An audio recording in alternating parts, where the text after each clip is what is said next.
ہاں جی، یہ ہے سواد، سواد کے اوپر جو لگی ہوئی ہے یہ دو زبر، سواد کے نیچے دو زیر، سواد کے اوپر دو پیش، دو زبر دو زیر دو پیش کو تنوین کہتے ہیں، ٹھیک ہے۔ تنوین کو پڑھنے کے لیے اگلے حرف کو دیکھتے ہیں کہ اگلا حرف کون سا آیا ہے۔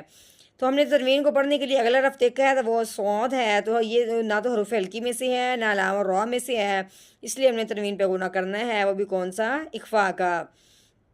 صاد دو زبر سو، صاد کے نیچے تنوین آ گئی، آگے صاد حروف ہلکی میں سے نہیں ہے تو تنوین پہ گنا کریں گے اخفا کا۔